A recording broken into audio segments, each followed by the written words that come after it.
Bom, e você voltou com uma deflação registrada no Brasil novamente no mês de setembro, um resultado de 0,29%, e com isso a inflação acumulada ficou em 7,17%. Essa é a terceira queda consecutiva no índice de preços ao consumidor, que caiu, por exemplo, 0,68% em julho e 0,36% em agosto. Ô, Fernando, explica para a gente por que está ocorrendo essa queda de preços no país. É isso mesmo, né, Márcio? O Brasil ele registrou aí deflação, como você disse, aí pelo terceiro mês consecutivo, né? O IPCA, que é o índice oficial que é usado para medir a inflação, caiu, como você disse, 0,29% em setembro, 0,36% em agosto, 0,68% em julho. No ano, a inflação acumulada é de 4,09% e nos últimos 12 meses de 7,17%. Lembrando aqui, né, para quem nos acompanha, que deflação é uma queda generalizada nos preços por um período maior de tempo, ao contrário do conceito de inflação, que é uma alta generalizada de preços. E o que é que tem feito os preços caírem no Brasil, como você perguntou, Márcio? Quando o IBGE divulga o índice de deflação ou de inflação, ele divide os resultados por grupos, por setores, para verificar em quais setores os preços subiram ou caíram mais, e em quais setores os preços subiram ou caíram menos. O principal grupo responsável por essa queda de preços foi o grupo de transportes, que apresentou aí uma queda de quase 2%, 1,98% em setembro. E dentro do grupo de transportes, nós temos aí o item combustíveis, que tem um peso muito grande no cálculo da inflação, porque além do impacto no consumo direto das pessoas, das famílias, que usam seu carro, a sua moto, por exemplo, existe uma segunda situação.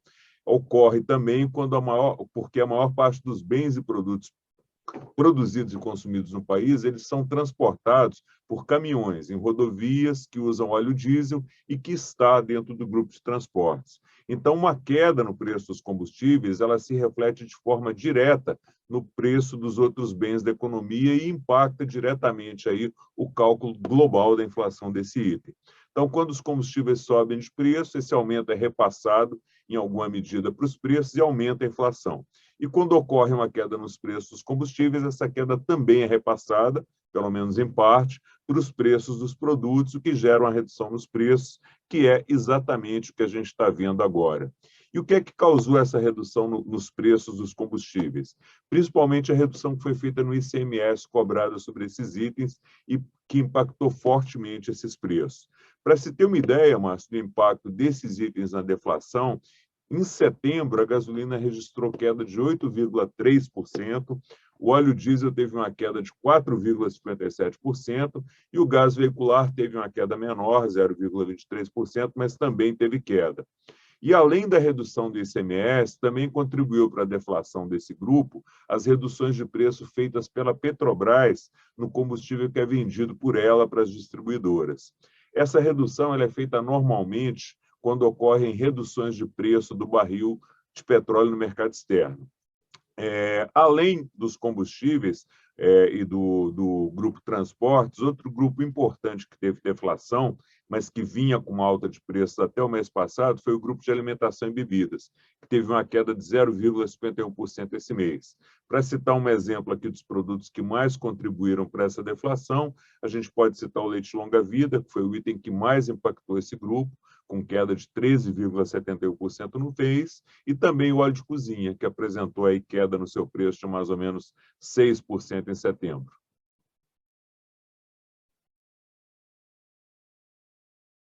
Márcio? Alô? Fernando, e esse movimento de deflação, ele deve continuar até o final do ano? Pois é, Márcio. A maior parte dos economistas não espera nova queda nos preços daqui até o fim do ano, porque a deflação dos últimos 3 meses ela foi influenciada, como a gente comentou, principalmente pela redução do ICMS cobrada sobre os combustíveis, que não deve gerar mais efeitos a partir do próximo mês, porque não vão ocorrer novas reduções no ICMS. Mesmo assim, essa redução de preços verificada nos 3 últimos meses é uma notícia muito boa para a população, que já teve que lidar aí com inflação acumulada de mais de 12% ao ano em 12 meses, e que agora está em torno de 7% ao ano, com perspectivas de cair. Porém, tem outro dado interessante aqui, Márcio. Segunda-feira passada foi divulgado o boletim Focus do Banco Central, que consolida as projeções aí para os principais índices da economia. Essas projeções são feitas pelos analistas das principais instituições financeiras privadas do país. Então, é uma visão do setor privado sobre as projeções econômicas. O relatório mostra que o mercado reduziu pela 16ª semana consecutiva a expectativa de inflação para 2022. Então, o documento divulgado pelo Banco Central traz uma previsão de que o IPCA termine esse ano em 5,62%. A projeção da semana anterior foi de 5,71%. E aqui um detalhe interessante, o mercado, os analistas do setor privado, eles estão com a visão mais otimista que a do governo. O governo trabalha com a previsão de inflação para o final do ano, pelo menos até esse momento, de 6,3%. E o Boletim Focus, ele sempre traz também a previsão para a inflação do ano seguinte, de 2023. Então, a previsão do mercado é que a inflação no ano que vem seja de 4,97%. Também uma pequena melhora em relação à previsão anterior, que era de 5%.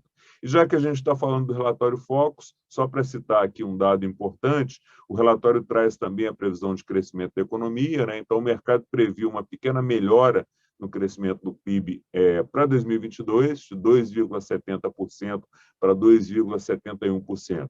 Aqui também é importante observar que o mercado está mais otimista que o governo. Enquanto o mercado está prevendo 2,71% de crescimento, a previsão do governo, até o momento, é de 2,5% de crescimento para esse ano. E, Fernando, essas reduções nas expectativas de inflação também tem reflexos aqui na proposta orçamentária para o ano que vem, que está sendo discutida e deve ser aprovada aqui no Congresso?